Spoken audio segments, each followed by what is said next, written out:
I love hiking in the summertime. It's my favorite time of the year. And even though I know it's unadvisable, I like to go solo hiking. The quiet in the woods is intoxicating. Monday through Friday, as I'm sitting in my cubicle typing out useless spreadsheets, I'm thinking of how, come Friday afternoon, I'll be on my way into the woods for another weekend spent in nature. If not for my love of creature comforts, I'd probably have gone off the grid already. I was camping in one of my favorite places, a state park I won't name because they probably don't want the attention. When I walked past the ranger station on Friday, Ranger Donner laughed and called me by name. I'd wondered when I'd see you today. You know there's an opening for a park ranger if you're interested. He had made this offer many, many times before, and it always made me laugh. Thanks again, Ranger Donner, but they just don't pay you guys enough. Amen, brother, he laughed. Be careful out there. There have been some bear sightings recently. I told him I would, and soon enough I was immersed in the loving embrace of the North Georgia woods. This was Appalachian Trail country, and the woods were full of old things and old ways. Some people were scared of those things, but I'd never been at home more than in these old-growth trees.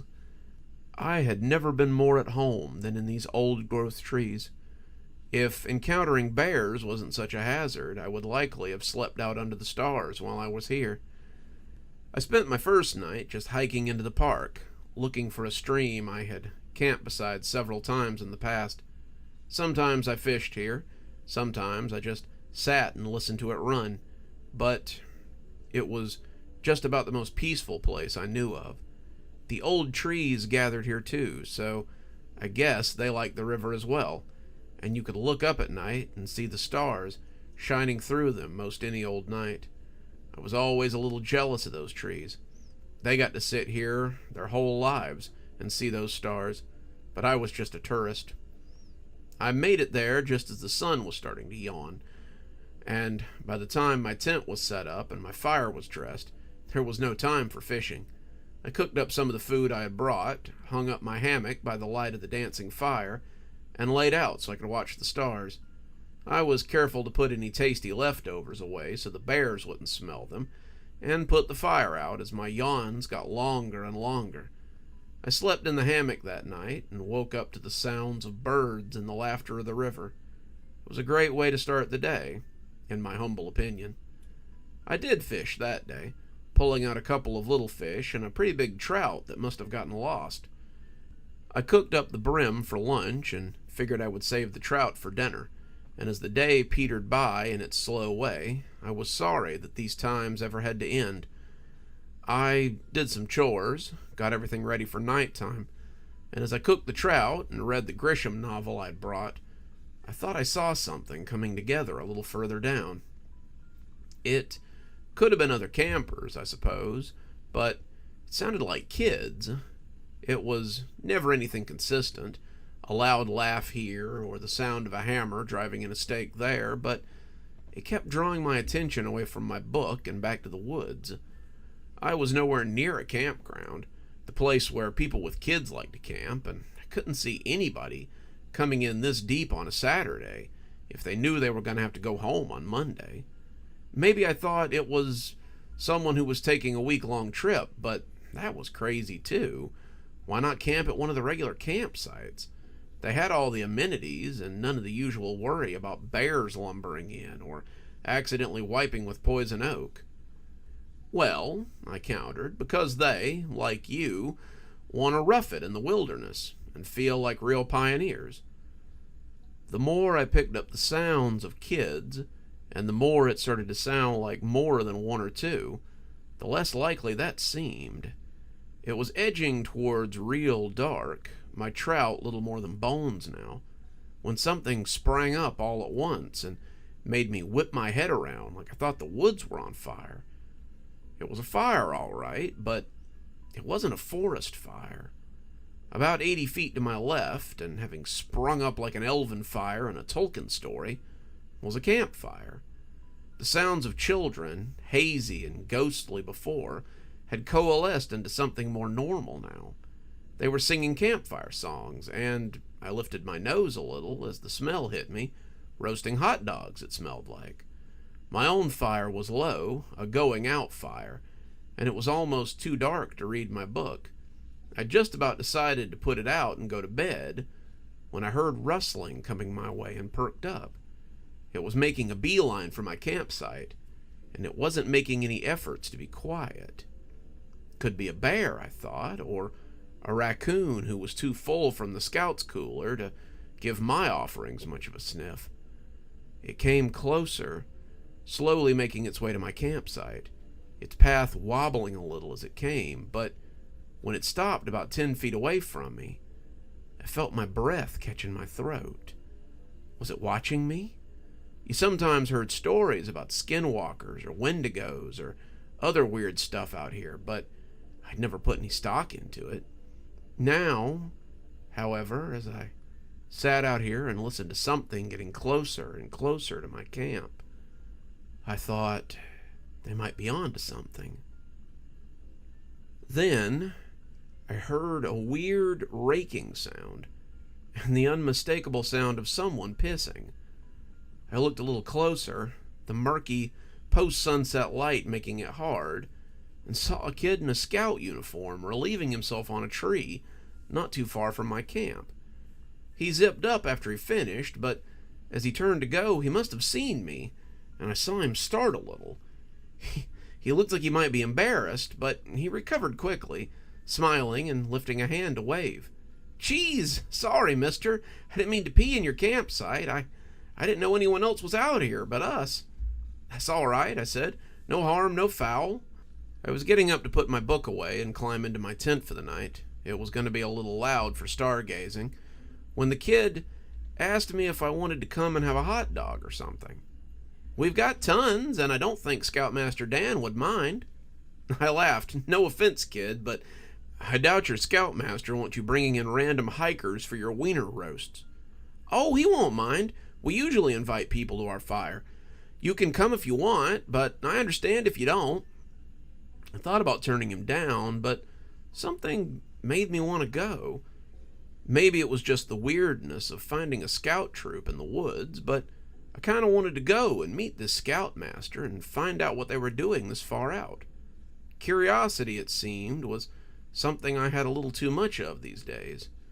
So I agreed, and when I got up on the kid, I could see that he was freckled and ginger-haired.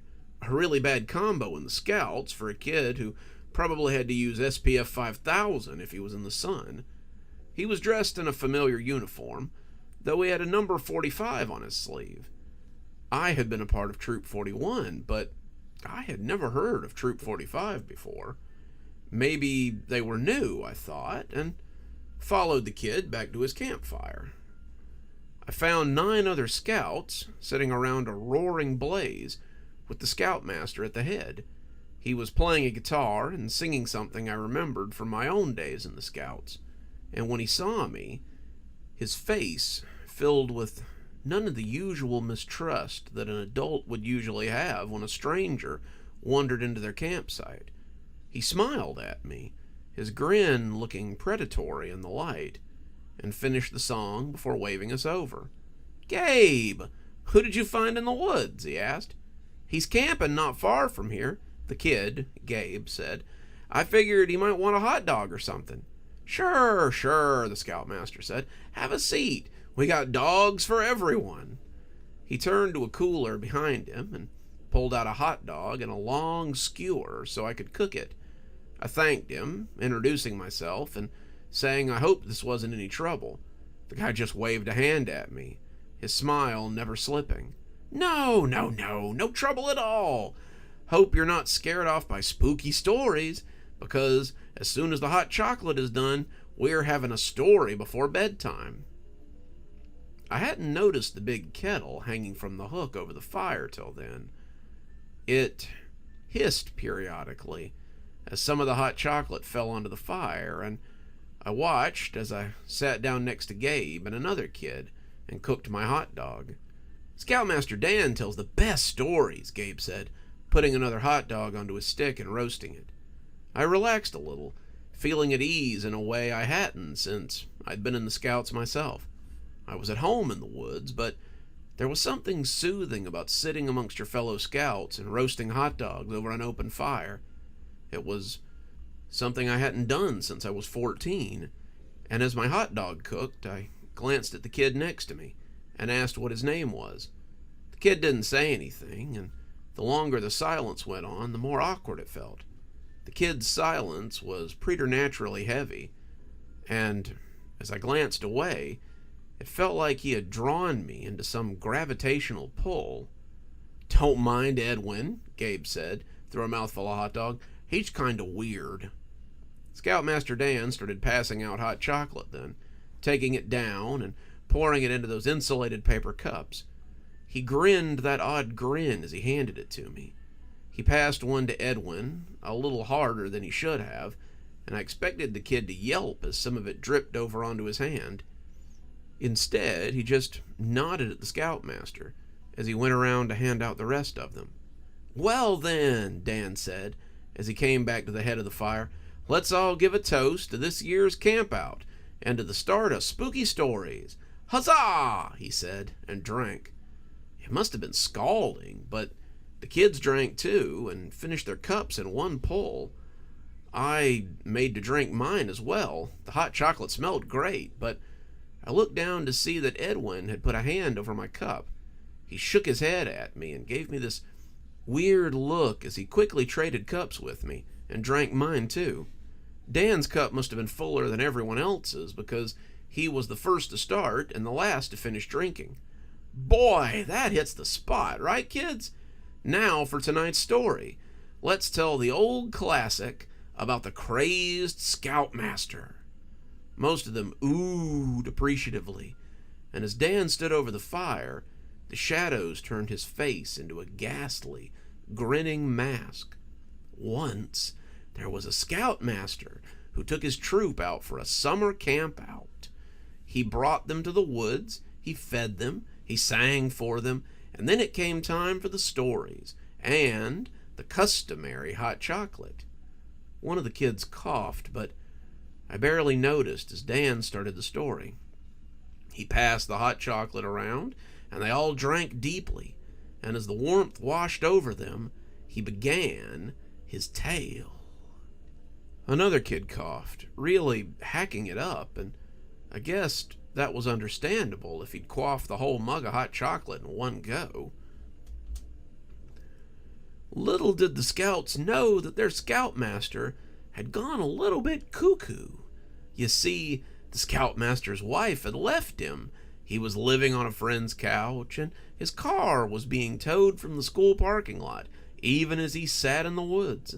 The Scoutmaster's life was over, some would say, but he didn't want it to end alone. So he had put something in the drinks, something that would ensure he had company on the other side. More of the kids were coughing now, and I turned as one of them let out a jet of vomit and fell over. What the hell? Was something going on here?